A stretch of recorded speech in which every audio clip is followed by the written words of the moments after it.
அனைவருக்கும் வணக்கம். அதாவது நீ வரப்போகிற சப் இன்ஸ்பெக்டர் எக்ஸாம் வந்து அடுத்த மந்த்து கால்ஃபார்ம் ஆக போகுது. அதில் வந்து 969 வேக்கன்சிஸ் கன்ஃபார்மாக கால்ஃபார்ம் ஆகுது.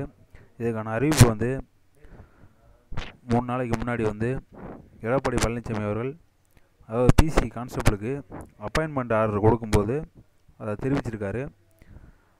969 வேக்கன்சிஸ் கன்ஃபார்மு. அது அடுத்த மாதம் கன்ஃபார்மாக பப்ளிஷ் ஆகிரும். ஏன்னா 2018 2019 அந்த இயரில் அந்த கணக்கில் அனௌன்ஸ்மெண்ட் பண்ணணும். அதனால் கன்ஃபார்ம் வந்துடும். அதுக்கு நீங்கள் என்ன படிக்கணும்னு நான் சொல்லிடுறேன். அது மாதிரி மெத்தடை ஃபாலோ பண்ணிங்க. ரொம்ப பேர் கமெண்டில் சொல்லியிருக்கீங்க என்ன படிக்கலாம் அப்படின்னு சொல்லிட்டு. அதனால் அந்த வீடியோ போட்டிருக்கேன். அதாவது படிக்கிற வந்து சமச்சீர் புக்கு, ஒன்லி டெக்ஸ்ட் புக்கு மட்டும்தான், அது மட்டும்தான் எலிஜிபிள் எடுத்துக்கிடுவாங்க. இப்போ வந்து கணியன் புக், இப்போ வந்து வேறு மெட்டீரியல், அதாவது ப்ரைவேட் மெட்டீரியல், ஏதாவது மார்க்கெட்டில் வாங்குகிற மெட்டீரியலில் இருக்கிறது வந்து கொஞ்சம் தப்பாக இருக்கலாம். ஆனால் டெக்ஸ்ட் புக்கில் என்ன இருக்கோ அது அங்கே எலிஜிபிள் ஆகும். 6 to 12 வரைக்கும் புக்கை தரவாக படிங்க. அதாவது ஒரு புக்கு படிச்சிங்கன்னா திரும்ப அதை மறந்துடும்.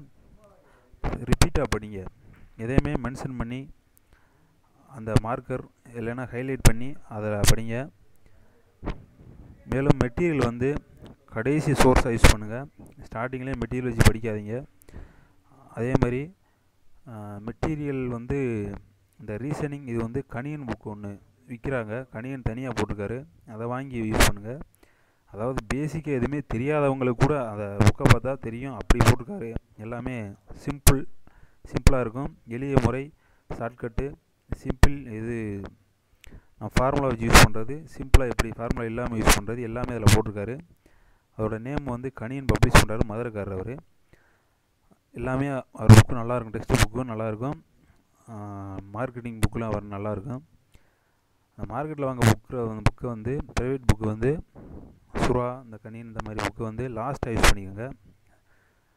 ஒன்லி டெக்ஸ்ட் புக்கை மட்டும் 6 to 12 வரைக்கும் தரவாக படிங்க. லைன் பை லைனாக தரவாக படிங்க. ஏன்னா காம்படிஷன் வெரி டஃப்பாக இருக்கும். எல்லா இன்ஜினியரிங் ஸ்டூடெண்ட் வந்து இதில் இறங்கிட்டாங்க. எல்லாமே டிஎன்பிஎஸ்சி படிச்சுக்கிட்டு இருக்காங்க. அதனால் இப்போ புதுசாக எஸ்ஐ படிக்க போகிறவங்களுக்கு வந்து இது கொஞ்சம் டஃப்பாக இருக்கலாம். ஏற்கனவே அவங்க படிச்சுட்டு வராங்க, அவங்களும் காம்படிஷன் வருவாங்க. அதனால் நீங்கள் முன்கூட்டியே எல்லாமே படிக்க ஆரம்பிச்சிருங்க. கால்ஃபார்ம் வராதுக்கு முன்னாடி எல்லாமே படிக்க ஆரம்பிச்சிருங்க. உங்கள் சிலபஸ், எஸ்ஐக்கு சிலபஸ் பப்ளிஷ் கன்ஃபார்ம் ஆகும். அந்த சிலபஸை வச்சு படிங்க. ஏன்னா தானே எல்லாமே படிச்சுட்டோன்னா என்ன படிக்கணும்னு தெரியாமல் படிச்சுட்டு இருக்காங்க. வரிசையாக புக்கை விரட்டிகிட்டே இருக்காங்க. என்ன டாபிக் ஒவ்வொன்றா கவர் பண்ண முடியுமோ, என்ன டாப்பிக்லேருந்து அதிகமாக கேட்குறாங்களோ அந்த டாப்பிக்கை கவர் பண்ணுங்கள். அதாவது ரீசனிங், டெய்லிக்கு ரீசனிங், மென்டல் எபிலிட்டி, இந்த மாதிரி சம்மா பாருங்கள். அடுத்து தியரியில் ஒரு 80 மார்க்குக்கு எத்தனை மார்க்கு இதுக்கு தியரியாக கேட்குறாங்களோ அதுக்கு சயின்ஸு, தமிழ் வைஸா எவ்வளோ கேட்குறாங்களோ அது சிலபஸாக ஒவ்வொன்றா கவர் பண்ணுங்கள். அது போன எக்ஸாம் 2015 நடந்த எக்ஸாமே பார்த்தீங்கன்னாலே உங்களுக்கு தெரியும்.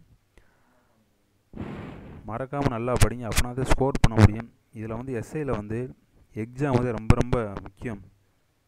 எக்ஸாம் விட்டு உள்ளே போக முடியாது. ஏன்னா கொஸ்டின் அதிகமாக இருக்கும். 140 கொஸ்டின் இருக்குது, 70 மார்க்கு.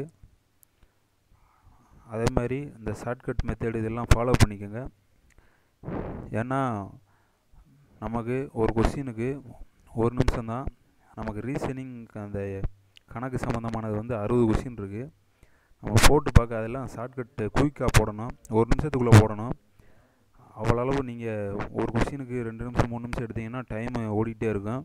அதனால் கடைசி நேரத்தில் பதட்டத்தில் என்ன செய்யணும்னு தெரியாமல் போயிடும். அதனால் ரொம்ப ஒர்க் அவுட் நீங்கள் முன்கூட்டியே பண்ணி வச்சுருந்தா தான் அங்கே வந்து எக்ஸாமில் வந்து சைன் பண்ண முடியும், நல்லா எழுத முடியும், ஒர்க் அவுட் பண்ண முடியும்.